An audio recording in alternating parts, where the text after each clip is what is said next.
Nous sommes en train de parler de la mise en tourisme des 145 territoires de la République démocratique du Congo. Actuellement, nous sommes en train de vous parler de la diplomatie et le développement du tourisme de la République démocratique du Congo. Aujourd'hui, nous allons parler du développement du potentiel touristique de la RDC. Est-ce que nos diplomates savent le potentiel touristique de la République démocratique du Congo? Est-ce que si nous faisons un test de questionnaire, si nous posons seulement 10 questions, parmi nos ambassadeurs, combien ont visité les 9 parcs nationaux? Première question. La deuxième question, qui a déjà traversé la République démocratique du Congo à partir de l'Est à l'Ouest, en quittant Goma, passé par Kisangani, il arrive à l'Équateur, il arrive jusqu'à Kinshasa, jusqu'à Boma. Il traverse le continent mystérieux. Parmi nos diplomates, combien ont déjà fait la route Congo-Nil?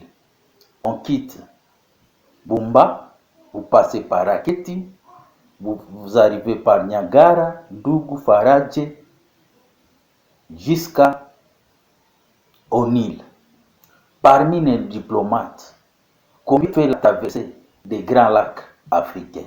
Il commence au niveau du lac Albert, il arrive au niveau du lac Édouard, il arrive au niveau du lac Kivu, jusqu'à arriver au niveau du lac Tanganyika.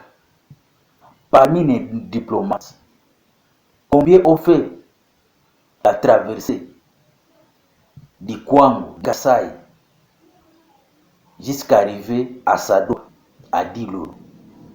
Donc c'est ça. On doit connaître la République démocratique du Congo. Ils ne doivent pas se contenter seulement de l'argent des passeports. Ils ne doivent pas se contenter des actes notariés. Ils ne doivent pas se contenter seulement de célébrer le mariage. Ils ne doivent pas se contenter seulement de vendre les CPC, les tenants des passeports, les actes de perte de pièces. Nos diplomates doivent aller au-delà des services, mais doivent voir comment développer le potentiel de la République démocratique du Congo. Vous devez voir que la République démocratique du Congo a plus de 234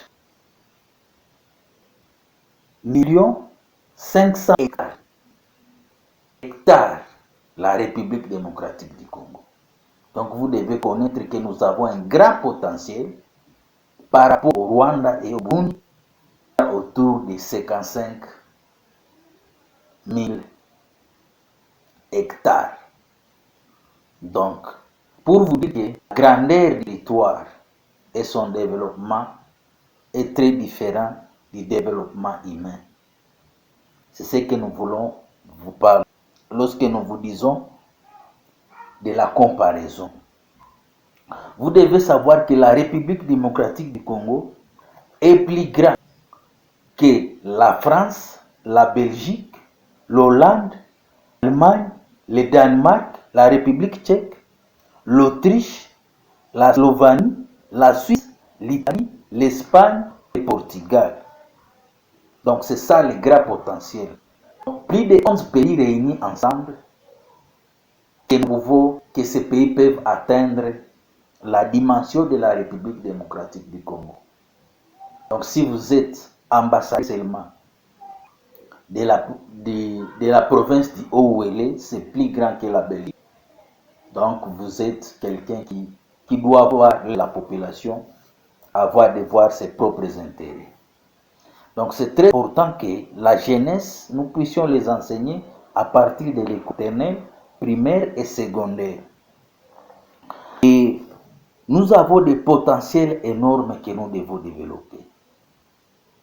Et c'est notre responsabilité. Donc ce qui se passe actuellement, ce n'est pas ce que nous les Congolais, nous devrions vivre.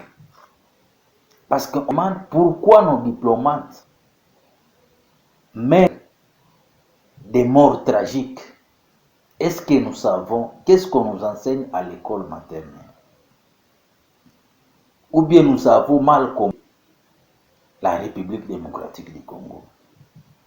Même si la guerre subsiste, nous sommes en train de perdre, mais une partie, un groupe d'individus s'enrichit au détriment de la population locale. Notre paradigme, c'est que nous puissions aider la population et aussi à se retrouver grâce au tourisme. Parmi les potentiels que nous avons, vous devez savoir que nous avons le fleuve Congo. À part le fleuve Congo, quels sont les opérateurs?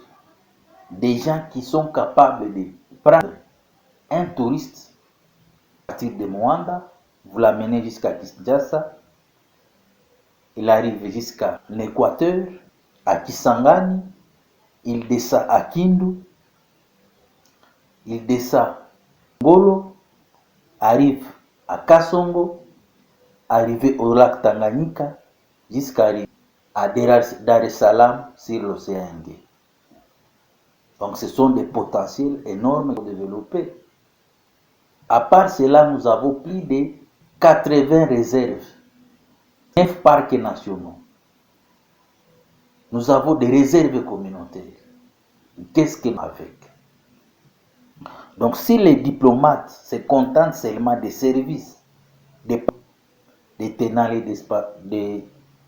des passeports, les CPGL, les actes de notariés, la célébration des mariages.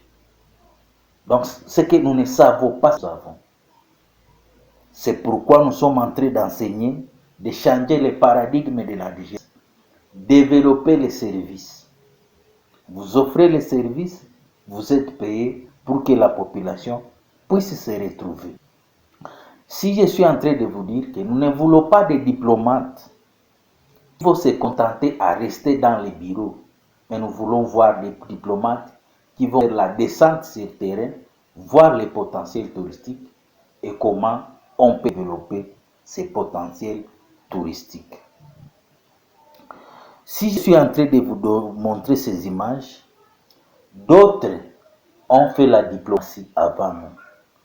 Des gens qui nous gouvernent actuellement sont morts il y a longtemps, vers 1885, 1990, 1909. Mais leur esprit continue à nous diriger. Donc, nous devons notre responsabilité, c'est de faire des choses bien pour que la génération future puisse en profiter. C'est ce que nous sommes en train de vous enseigner. Mettre des potentiels à les transformer en argent pour que la population puisse en profiter. J'aimerais vous parler de quelques éléments qui peuvent nous aider à développer notre diplomatie. Parce que la première des choses, il faut que les gens soient motivés. Vous ne pouvez pas engager des gens qui ne seront pas payés. Nous devons avoir des appareils sécuritaires adéquats au niveau des postes frontaliers parce que c'est très regrettable lorsque nous sommes surpris que des gens envahissent. Les outils informatiques centralisés et puissants et modernisés. Parce que je suis en train de vous dire qu'il y a des diplomates qui se trouvent au niveau de l'extérieur du pays, ceux qui se trouvent au niveau de l'intérieur du pays, mais nous tous, nous devons être centralisés, connectés par rapport au potentiel que nous avons. Mais aussi, nous devons avoir des véhicules pour mobilité du transport, mais aussi des appareils numériques, des caméras, pour que nous puissions communiquer. Donc nous devons prendre la responsabilité en main. C'est à nous de prendre la responsabilité. Parce que si nous prenons à la légère, ce sont d'autres gens qui viendront à notre place pour développer les potentiels que nous avons et nous aurons nos yeux pour plairer. Nous avons plus de 1000 sites touristiques de premier ordre international que nous pouvons mettre au service de la population locale.